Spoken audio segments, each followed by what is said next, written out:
Yes, you know the time. You know what it is. Yeah. Boston has entered the chat. George Balekji, Travis Thomas in the PNC Bank studio. We got a full show for you guys today. But before you go any further, please like, subscribe, rate, review. Come on. Spotify, Apple, Amazon Prime, wherever you get your podcasts. If you're watching on YouTube or on Twitch, Nesson's channel's on both. Hit the subscribe button on there as well. And if you're on our YouTube page, you can go to the playlist or the podcast to get any older episodes of Boston's End of the Chat, Foxborough Rush, Hold My Banner, all the podcasts we got over here. How you doing today, my man? I'm injured. I'm playing hurt. George, my son, your boy, your nephew, Colt, had a birthday. We threw him a party, right? Turned 7. Where did you do the birthday? It was a trampoline park. Where was my invite? I live for that. I wish you were there so you could be a recipient of what happened to me. Let me hear it. So one of these little boys at his party decides to climb up the outer structure of like a trampoline thing, right? Yeah. Not the normal go up the ladder and jump in the little. No. He climbed the outer structure like he was Peter Parker in New York City. Yeah. So a parent alerts me that there's a child on top of this structure. And I go, what? I look up. This little boy's just looking down at me scared. Like a cat stuck in a tree. Yeah. Sounds right. I mean, clearly, you can look at me. I'm a hero. So I walk over. I go, I got him. Don't worry about it. In my mind, I'm like, how am I going to get this little boy down? So eventually, I ain't climbing up there. I'm too old and fat for that. So I go, you know what? I'm strong. Strong as an ox. Pure steel. That's a little kid, 6, 7 years old. Jump. I'll catch you. Smart. Valiant. Well, I caught him, but my wrist made a lot of noises when I caught him. Like snap, crackle, pop, pop, pop, like a popcorn bag, George. It was like firecrackers. Pop, pop, pop, pop. I caught the boy, though. But, man, I am hurt, man. I'm playing hurt. I iced my wrist all night last night. So it's not swollen now, but it doesn't feel good. I got one question. Yeah. Were his parents at the party? No. Oh, yeah. No. This like that checks out. Yeah, oh, yeah. Every other kid, parents were there. Don't do that. Don't sit there. Don't say that. It's not please. It's not say your job to raise 30 kids or keep track of them. Yeah, all the parents were great, but this one little kid's parents were not there. You know why? They were like, oh, we don't have to deal with him for 3 hours. Right. Yeah. It just checks out. Yeah, well, there you go. One broken wrist later, here I am. You know, I had that stern talk with Cole after he called New Jersey smelly. I'm going to have a stern talk with that kid's parents. I'll take him out to the Meadowlands. Like, this is the part that smells. You want to know why? Man, I should have invited you because you could have caught that little boy. Good on you. Hey, George, get over here. No, you know, last episode we talked about it. I was kidded out. I got to know my nephew. It was witching hour before I left my sister's house on Thursday night. It was witching hour, like nonstop crying. Oh. Yeah. So people they saw me after like, oh, how was Luca? And like, oh, you I think you'd be a great dad. And I just showed them the video I have of him of that screaming cry. And I'm like, I'm good. I like being an uncle. Bro, that screaming cry with babies is the worst. Again, another reason, birthday parties. I got to watch like 30 little peckers. Right. No way. I know. Good. Well, the thing is, too, this is what's crazy about age. Is that I caught him, no problem. I knew. I was like, I got him. I'm strong. It was all that cockiness, right? But then your wrist snap, crackles, and pops, and you're like, that's the last thing you saw coming. Like, you're just thinking, I just need to catch this kid and make sure there's no injuries on my watch. You're a hero. I am a hero. You're a hero. Not all heroes wear capes, you know. Not all of them. You're looking at them. You're a hero. Who do you think you are? I am. We got a packed show for you guys today beyond the injuries that Trav is podcasting through. We talk about little U.S. flag football and should NFL players be allowed in that? No, duh. Also, Eliot Wolf held a press conference Sunday morning. So we break down some of his sound bites, especially about the offensive line and quarterback situation. We go through the Yahoo All-Fade team they put out on fantasy football because I hate a few names on that list. And we'll go through the best current hitters in Major League Baseball as well. All that and more right here on Boston's End of the Chat. So let's get into it. It was making rounds over the weekend. Yep. U.S. flag football quarterback Daryl Housh-Doucette, he really goes by Housh instead of Daryl, called it disrespectful to assume NFL players will simply take the Olympic team spots when the sport debuts at 2028 LA Games. His point being we've built the game up, the guys that play flag football, to what it is today. So it's disrespectful to us not to participate and compete in the Olympics. I get where he's coming from. I built this up, the guys that I play with, and I watched some of his highlights. Like he could throw the ball. But you're playing flag football for a reason. And he didn't play like big time college football. Like this guy, I think he went to I don't know, some small school in Louisiana. So he's like YMCA All-Star. This guy was probably a stud at intramural flag football. Yes. Probably was a good quarterback in high school. Yeah. But obviously, like, didn't have it to play at the next level, but could throw the ball. Like, everyone knows that, right? Like, my boy TJ, he played D2. He could throw the ball. My boy Roy, he never played college football. He could throw the ball.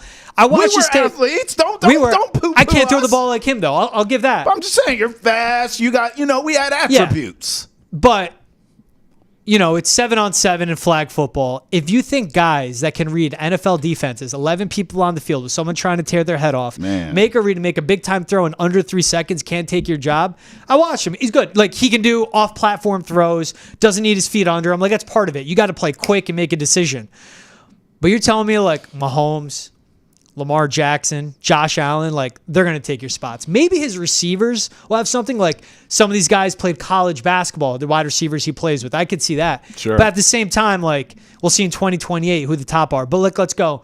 A.J. Brown, DK Metcalf, guys like that, Justin Jefferson. If they want to play, they're going to play. This guy's a moron, and his nickname should be changed to Hush. Just Hush. just stop. Disrespectful to have NFL players, really, bro. Like, come on, bro. Like, relax, okay? You should be glad that, and I would brag. You should be using this to your advantage, bro. What's his name? Daryl? Daryl, this is a win for you. This is what you do. You have all the glory of your flag football league that no one cares about, and then Tyreek Hill and others come in for the Olympics. You're going to go. Like, your committee and your league and all that's going to take care of you. You're going to be over there. You ain't going to win no gold, but you're going to be over there chilling. I'd be taking all kinds of selfies. Look, I'm with the team. I play flag football. I'm the man. Meanwhile, Mahomes and the rest of them are getting the glory. But who cares about that? I mean, you'd be a celebrity, bro. Everyone would think, well, man, look at Daryl. He's over in L.A. with the Olympics. He played flag football, right? Yeah.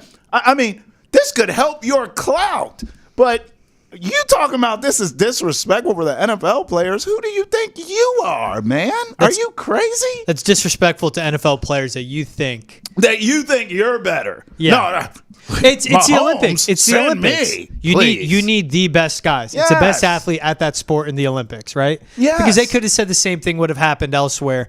It is the best at that sport. That's what you got to go with. I think it's so cool. Like, he could be the ultimate ancillary piece, just hanging out. I would love to hang out with NFL players during the Olympics for my sport, and I don't have to do anything but just be there. I was looking at his Instagram quick. If you guys saw me looking at my phone, like, got a good amount of followers. Yeah. Does stuff with NFL flag at, like, and the Pro Bowl. So he builds it up. But I get him standing up like, I should have the fair shot. Don't expect Jalen Hurts to just step in. But it's like, all right, fine, bro. It's competition. They're not going to compete for any jobs. I don't expect it. Jalen Hurts or Mahomes or who the hell ever. It's just, to me, it's like, end of the day, the NFL quarterback, what stands out to me is like the accuracy, especially down the field. They're better. Yes. This is not rocket science. Listen, bro. 11 guys on the field, they could read that defense. You don't think they could do that with 7-on-7? What's his name? Daryl Housh? Housh, Doucette. Changing it. Hush. Listen to me. You need to hush, okay? You're not better than any of these other players. This is great for your sport. It's going to bring more notoriety, more eyeballs, more relevancy. And then after all the real players leave, you can go back to being the stud. Just relax, man. I mean, you're giving Mall Cop right now. You're giving Paul Blart. Like, the FBI walked in, and you're like, this is disrespectful to the rest of the mall cops. No, it ain't. You a mall cop. Stay in your lane, Jack. Learn from Noah Lyles. Don't do it. Facts. Just don't. Don't do it, man. Stay in your lane. This guy, I mean, he's a pioneer. The guys that he plays with, they're the pioneer of flag football. Like, it's going to be bigger down the road. They're going to be there. As the NFL gets more violent and injuries and concussions and everything gets more prevalent, the NFL flag football, like, that has legs under it. That has a future on the men's and women's side of the game. Yes. Like, that is going to have a bigger audience because everyone can play. That's right. This guy will be a pioneer, so no matter what, he'll look back and say, well, I should have been getting paid what I got paid when it's down the road of like actual TV deals and whatever. That's him. This guy will go down as a pioneer, but yeah, bro. Olympics, if anything, just be like, hey, give me a spot on the team. You need me to step in, I'll do it. I don't think he's getting that. I think if I was him. I would make a roster spot for him. There's going to Why? be something to bring. Why? There's experience. There's a different set of IQ in that. What the receivers are, what plays to make. Yeah. So you mean to different tell me set of rules. If I you would have put two him- quarterbacks and you get Jalen Hurts and Hush, Yeah. no, hell no. Yeah. You don't want that. Yeah. You want Mahomes Well, I don't and want. Hurts. I want Mahomes and Hush. Right. I want No, Mahomes. you don't. I'm drawing line on Mahomes. Okay, fine. Mahomes your starter and Hush the backup. Hell no. There's always the end of the roster, guys. Tyrese Halliburton, right? Give him the Tyrese Halliburton He's treatment. a star DNP. player in the NBA. But he didn't play because he didn't need to, because that roster is so stacked. Listen, man. Hush, Bring him in. He is the E-bug. Hush. He is the E-buck. Emergency backup quarterback. You ain't making a roster, dog. What Let's you need see. to do is let the NFL take care of you and your team and all your boys, bring you to the Olympics, get you a nice VIP section with bottle service, and you watch the real players play. Be happy with that, man. You ain't get no damn roster spot. All right, Stephon Gilmore agreed to the Vikings 1 year, $10 million contract. Hey, they're decimated with injuries in their secondary, so they need a cornerback. He signed with the Colts 2 years ago. 2 years, right. $20 million. Yeah. And then again to get the same AAV, 1 year, $10 million. Jeez. And keep in mind, he signed a $65 million contract with the Patriots when he got that big payday That's for right. him. Good for him, man. Keep getting paid. And I think he played it perfect. Wait it out. Don't do training camp because obviously you can play. Obviously you don't need it. Yeah. And you go to a great system like Brian Flores's, Right. where they're going to bring the heat, which helps you out as a corner. I think great spot for him. Dude, you get paid, and I think he still has a few years left in the league. Keep Yeah. getting paid at this clip. Keep getting his bread. I agree. I also think it speaks to you can never have enough corners, enough good corners in this league. It's such a passing league. You know, You it's need bodies. well documented. It's a quarterback era, right? And even offensive coaches and certainly these wide receivers. We saw this offseason the money that they're getting and the numbers that these receivers continue to put up and all these high flying explosive offenses. So, I mean, the flip side to that is, yes, of course, you're going to need pass rushers to rush said quarterback, but you're also going to need corners to cover all these receivers who are so good and all these complex offenses that we're seeing in this league.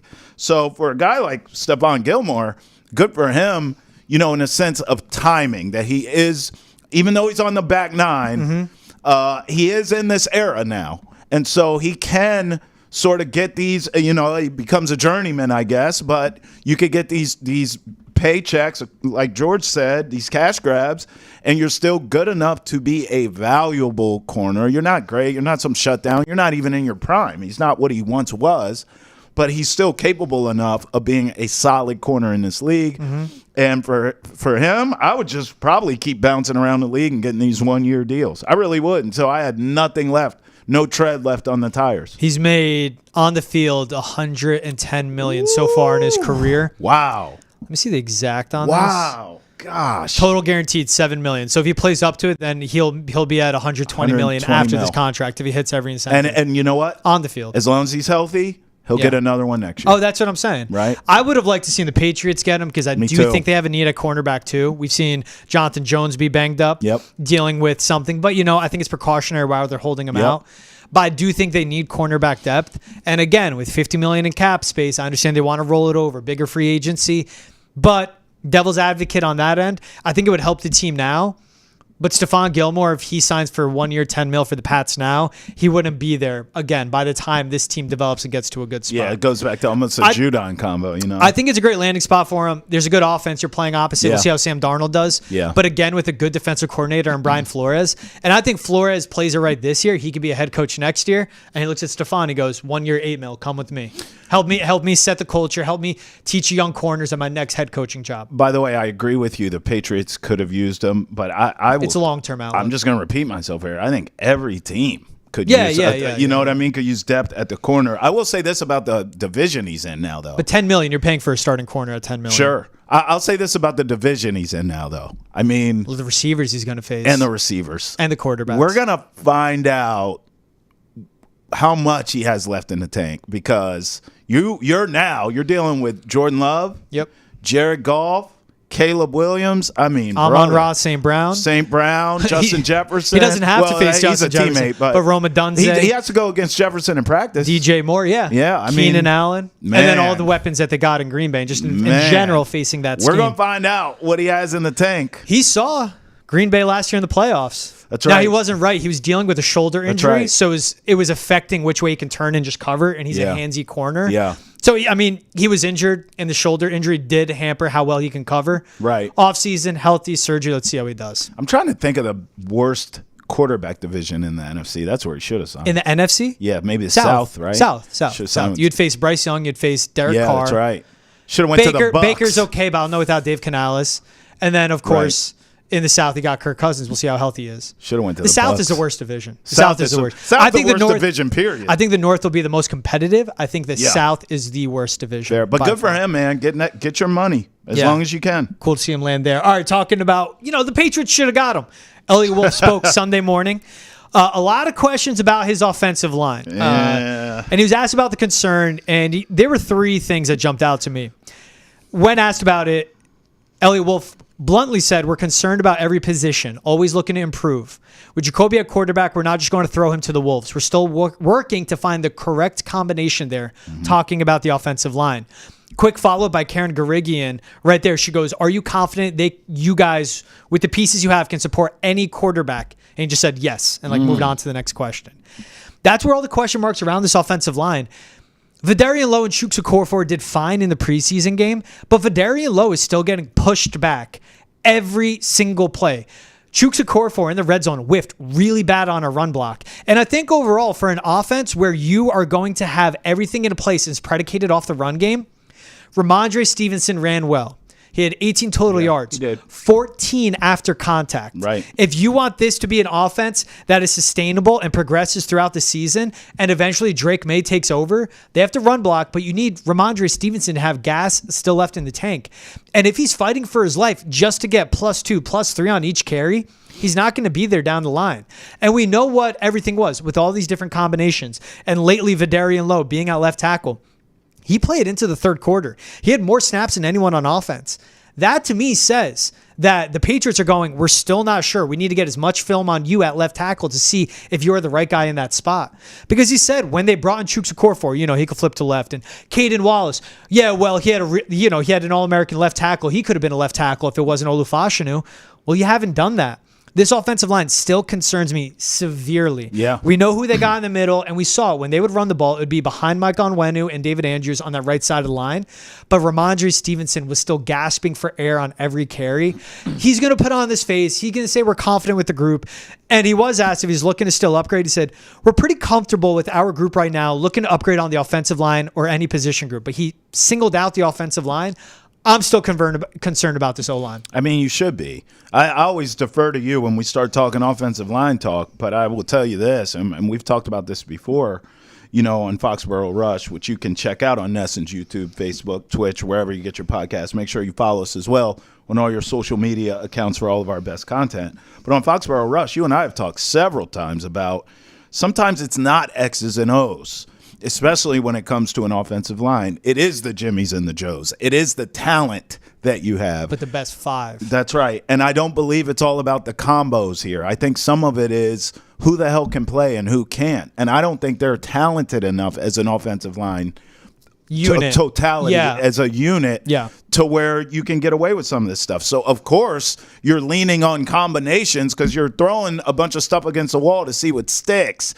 What you have to do over time, and we understand with draft picks, free agency, the whole nine, and maybe one off season can fix it. Hopefully it's next off season. But you have to get better. You have to get more talent at the position in the unit, and then you can start to work there. I don't buy this. We're trying to find the right combo. That just tells me, translation, we're not talented enough. They've gone, and even the last practice they had on Saturday, we saw Mike Onwenu taking reps at right tackle. And we saw guys like Michael Jordan and Layden Robinson working in with the first unit, in front of Jacoby. But when they got to 11-on-11s, it was the same five we've seen very consistently. Lowe, So, Andrews, Onwenu, and Chuks Okorafor on right tackle. But I think you said it right, because I keep going. They need to find the best five. You need to find the best five. You need to find the best five that play as one. I don't think they'll ever get to that point that they can play as one, because they are such liabilities at left tackle and right tackle. Eliot Wolf was even asked. He was like, we're still trying to get Vidarian Lowe. And we know if he plays with his good length of his arms, he can be a starting left tackle. The guy is still getting his ass kicked in every passing set and every run blocking set. And just watching the preseason game, the refs were eating the whistle in a way of like, there's holding on every play up on the offensive line at the line of scrimmage. But there are ways you can get away with it. Put your hands inside and grab. He is grabbing the guys on the outside of their shoulder pads or doing the rope around the neck, and no flags were thrown. Like, wow. I was paying a lot of attention to Vidarian Lowe because as great as it was to see what Drake Maye did, right. I wanted to see what Lowe would do protecting his blind side. Yeah. And even the one sack that time that they got to Drake Maye, that was Kevin Harris coming in to check block Nolan Smith, who Vidarian Lowe had him. But as he went in to help out and just throw his shoulder, Vidarian Lowe's back was to the line of scrimmage where he was winning the rep to Nolan Smith, but he was so far upfield and off balance.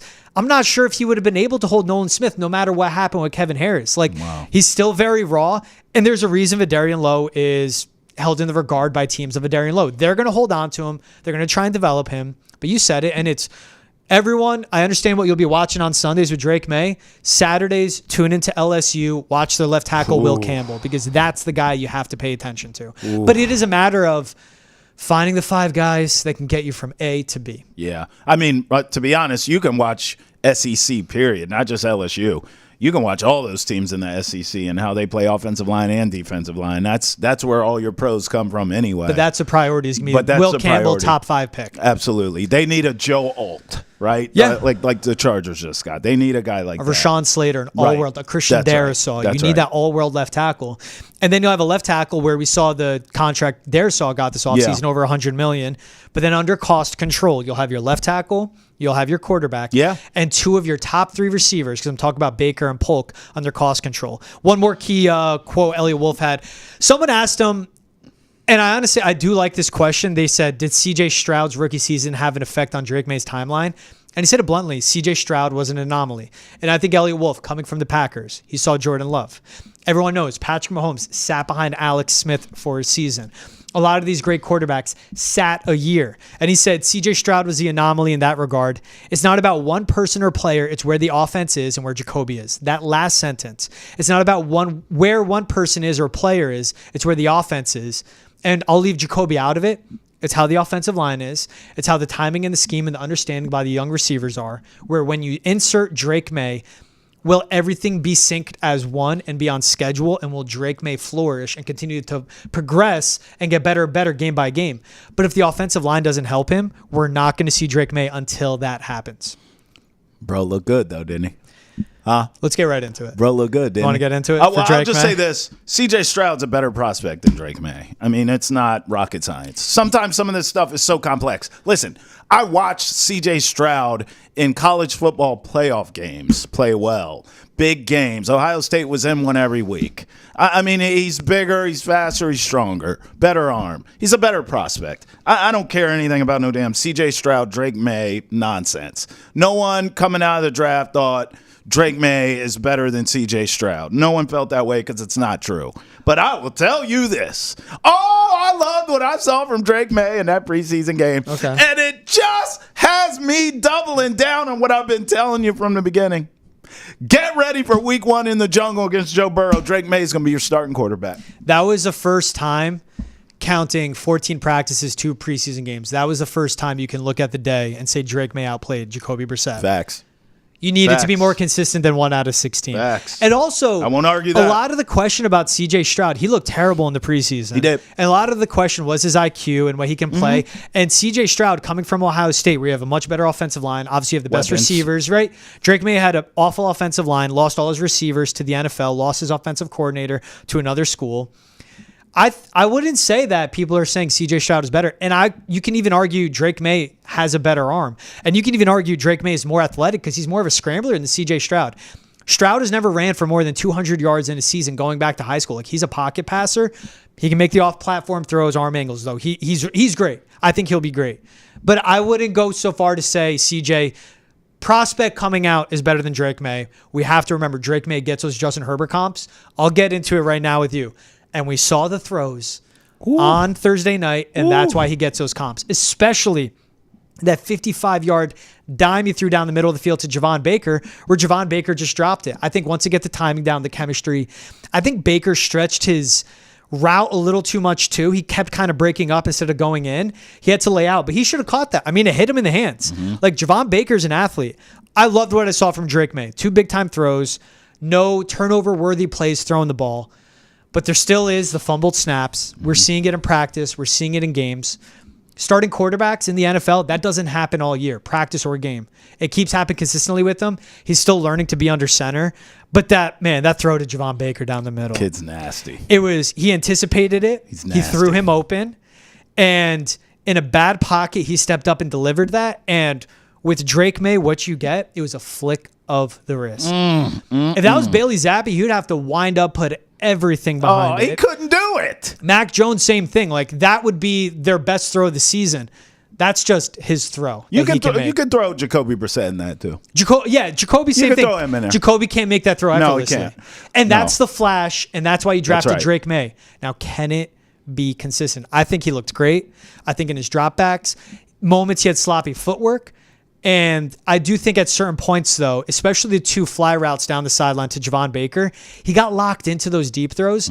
That's what Drake Maye has to drop, because we saw Mitchell Wilcox. Now, that was like the 4th read in the play, I believe, running open. He was quick, though. Like, his 3rd down completion, Javon Baker, was 2 outs on the right side. He went 1-2, quick, covered, backside in on the dig by Baker, hit him in stride, good timing there, and layered it over the defense on 3rd down. Yep. Awesome. But it has to be consistent, and especially Javon Baker. Like, I'll go into him. I think he had a bad preseason game.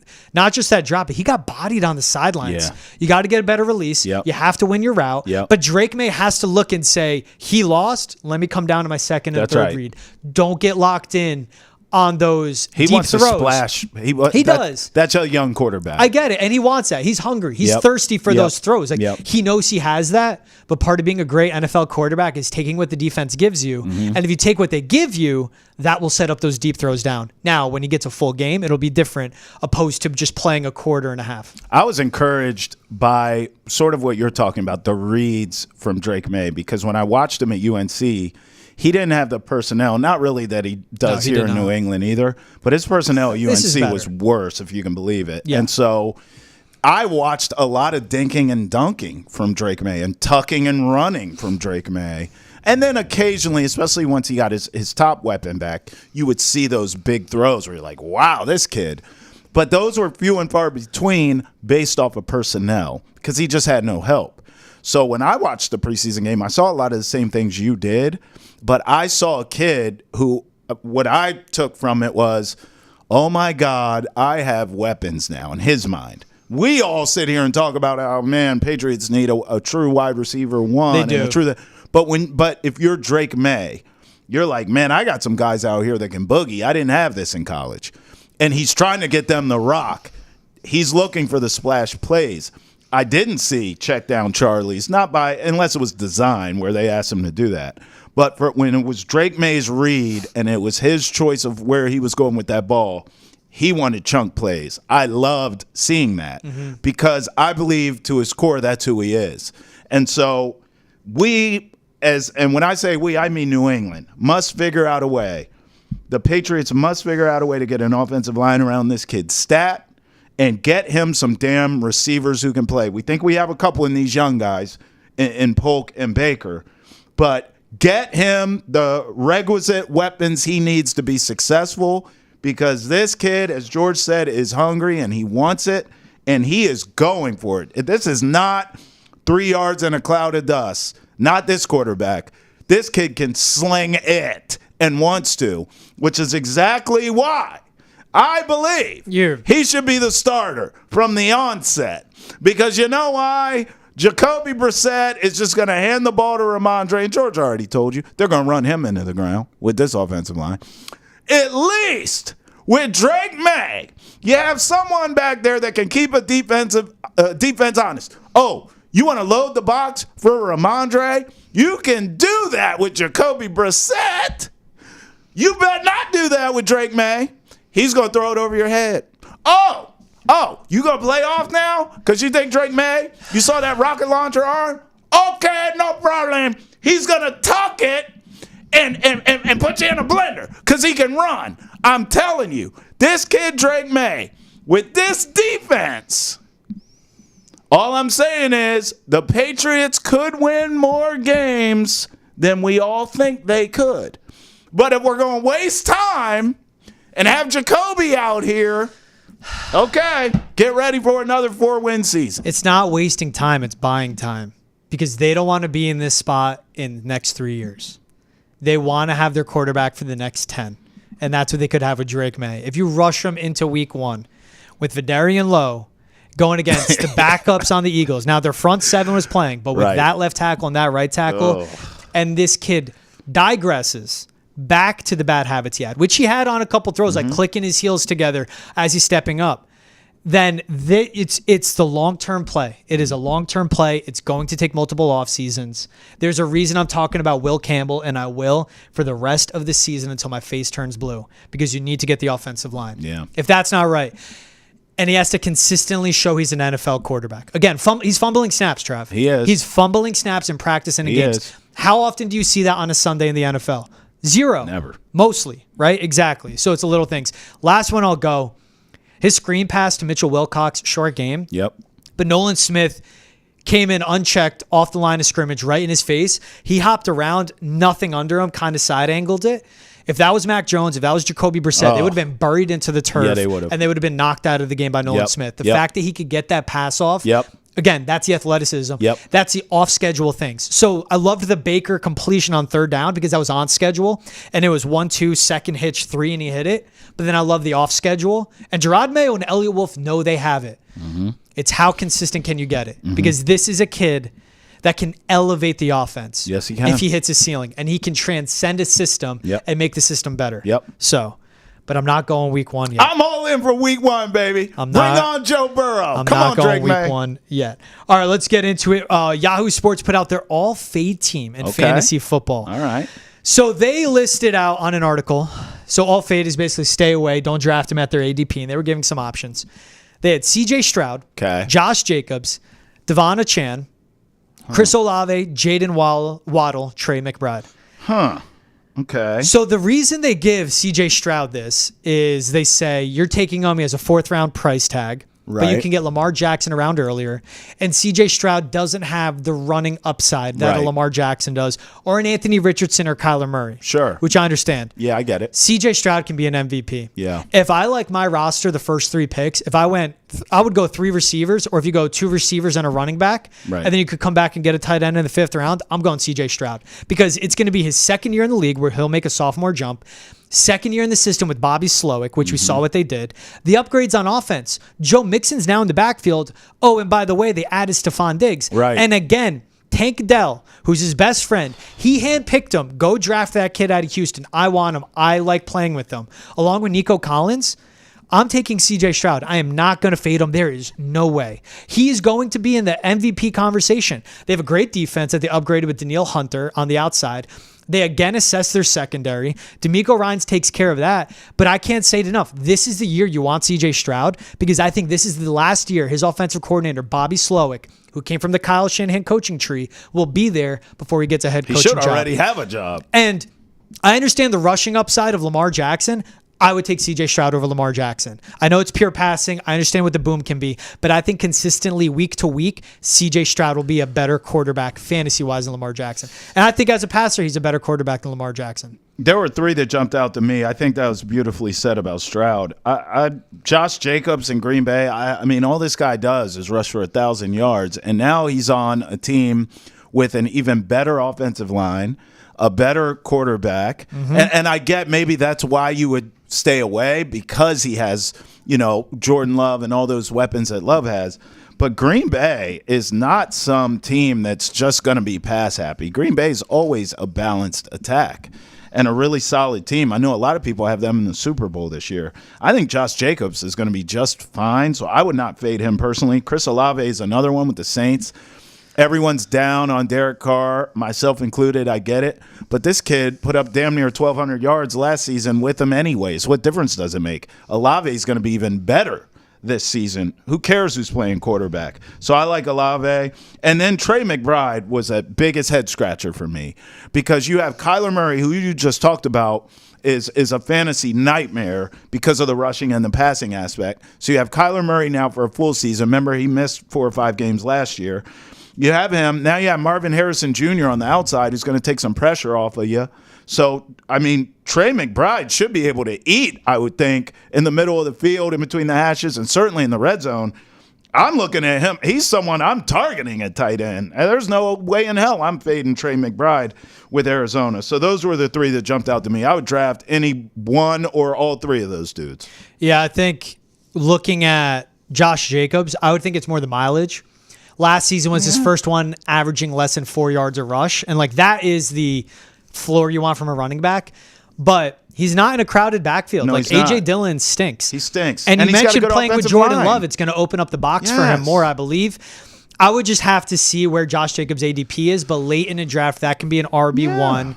And if you hit well enough earlier in your draft, where depending where you're picking, but you get an elite receiver and maybe 2 elite receivers or an elite receiver and a tight end, you just want serviceable at running back. You don't want those goose eggs. You want a high floor. Josh Jacobs could be that high floor. It won't be the high ceiling of a Jahmyr Gibbs or a Saquon Barkley or a Christian McCaffrey, but what's the floor on him? I think that's what's so important. I don't want that boom team that'll give me 200 points one week, but then drop down to 105 the next. I want the consistent 120, 130, depending on the scoring of your league. Sure. I think Josh Jacobs could give you a good floor. Devin Achane is interesting. There's Raheem Mostert, Devin Achane, and now Jalen Wright. And, dude, Jalen Wright's 210 pounds and runs a sub 4.40. Mike McDaniel's going to love him. That team's so fast. I would stay away from Mostert because he's never proven he can stay healthy. I think last season was an anomaly, even with all the touchdowns he got. He might have won you your league, and congrats. Yep. But it's where Achane's ADP is. If it's 2nd or 3rd round, who are you passing up to get him? Do you still need an elite receiver, depending what you did in the 1st or 2nd round? Can you still get a high quality quarterback, Josh Allen, Lamar Jackson, right? Right. So I think that's where it all comps. Olave, I would stay away from. I don't trust Derek Carr. I don't like New Orleans altogether. I think it's smelly, not literally the city. I think the team situation. I was like, wait, like funky smell? Probably is. All those people drinking on the street. I've been there, and I don't remember the trip, so I couldn't tell you. Jalen Waddle, I guess the injury history, but that's wide receiver 2 in the most potent offense in the NFL. I would take Waddle. Absolutely. Trey McBride, same thing. Now he has Marvin Harrison Jr. Will he be the tight end 4 he was last season at the end? I don't think so. Yeah. But again, what's his floor going to be? Right. Because there's Travis Kelce, Sam Laporta, Mike Andrews if he's healthy, and then the drop-off is real. Yeah. But then if a Trey McBride or Evan Ingram can be serviceable, if Luke Musgrave can be serviceable, because you want a tight end. You don't want to get stuck with Hawk. Maybe Kyle Pitts can be up there, right? Hawk's up there too. Don't forget TJ, Hawk. Yeah, great call. TJ Hawkinson, thank you. Those guys are up there. Hawkinson is someone I would eye, especially with the Jordan Addison suspension coming down the lane. By the way, I want to throw you this, and don't forget Laporta as well. He can ball. Yeah, I mentioned Laporta. You mentioned Travis Kelce, and of course he's going to be the first tight end taken off the board, and I get it. But we're talking about an all-fade team, guys you want to stay away from, right? I want no parts of Travis Kelce, and I have there's no science to what I'm saying at all. I mean, all the guy does, he's Hall of Famer, right? It's something in my gut, George. Sometimes you just got to go gut. Yeah. I think this guy, with this offseason he's had, every time I turned on my TV, it was Travis Kelce at this concert with Taylor Swift. Travis Kelce on vacation with Taylor Swift. Travis Kelce on the podcast with his brother talking about the vacation he just went on with Taylor Swift. Travis Kelce on this show talking about his love for Taylor Swift. Then my wife turns on, these TMZs and Entertainment Tonights and all this nonsense. And it's like coming up in the show, a sit down with Travis Kelce about his love for Taylor Swift. What are we doing? I'm telling you, nothing against Taylor. But I don't know if Travis is focused. And everyone said that when they were hooking up during the season, right? When they first got together. You're in season, baby. You got to lock in. It was fine. They won a Super Bowl. He was a man. But I'm just saying, I think now some of that stuff could be catching up. I think Travis Kelce this season either has a down season or he could get hurt. But I know this. I'm not drafting him on my team. I don't believe it. Travis Kelce's averaging going, around 26th, 27th overall on a board. You could wait 20 picks, get Trey McBride, Mark Andrews. You could even wait, bad math, 55 picks, couple rounds, but you could get Jake Ferguson. Again, what's the ceiling? What's the floor? I think that's what's big in a lot of this. When's your draft? Mine's September 1st, Labor Day weekend. Yours is September 1st. Mine's August 26th. Oh, yours is soon. 26th. It's right after. We do it right after the last preseason game. Okay. Yeah, you got to do it. You got to do it as late as possible. And if anyone's out there, and if you're already drafted, leave the league. Talk to your commissioner and leave the league. To do a draft before the preseason's concluded with all the injuries and just training camp in general, guys can go down. You need to do it as close to the first kickoff of the season as possible. Why are you telling them to leave? Because that's an awful commissioner in league to draft already. And as we see too, like all these ADPs can shift so much, even between now and leading up to the draft. If you have already drafted, look at me. This is your last year in that league.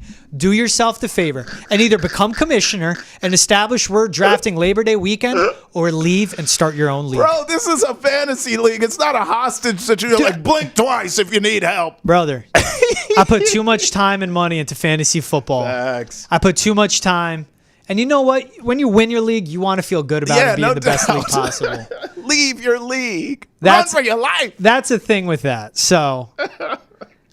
All right, let's end this quick. Aaron Judge became the fastest player in MLB history to reach 300 career home runs, 955 games. Who do you think are the best three hitters in Major League Baseball right now? Oh, man. I mean, can I just tell you, when I was a kid, when I was we're not going to have enough time for this. Everyone in the league could hit. Everybody was hitting 300. Now, I mean, it's home run or strikeout. It's just ridiculous. Yep. I digress. Stephen Kwan can hit. I made fun of him a couple years back in a segment here at Nesson, and I've lived to regret it, quite frankly. He can hit. I like him. I'm going to give him his flowers. Aaron Judge he is kind of the home run or strikeout guy I'm talking about. But damn it, man. I mean, he hit so many home runs. How can you not have Aaron? How can you look at Aaron Judge and say he can't hit? He's third in MLB in average. I mean, the guy can do whatever he wants. I don't think the one he hit in Fenway has landed yet, to be honest with you. That was insane. That part of the park, I've never seen a home run me like either. And then Juan Soto, too. I watched Soto do it in big moments, in postseason for World Series. I mean, this guy, not only can he hit, but he's as clutch as you're ever going to find. I just hope the Yankees aren't in a clutch situation where you can watch Juan Soto play the hero yet again, because I've seen it before. So those are my three: Kwan, Judge, and Soto. I go Aaron Judge 1. Third in average, first in home runs, first in RBI, first in walks, first in OPS. Beast. He would have 40 or more home runs in 17 Major League ballparks outside of Yankee Stadium. Bro. You could watch his spray chart. Like, don't give me the short porch and right field BS. Right. He hits it beyond that. Same thing with Soto. Yep. 100th percentile in expected slugging, barrel, hard hit percentage, exit velo, walking percentage. Woo. And your eyes show it too. Yeah. He's the best hitter in baseball right now.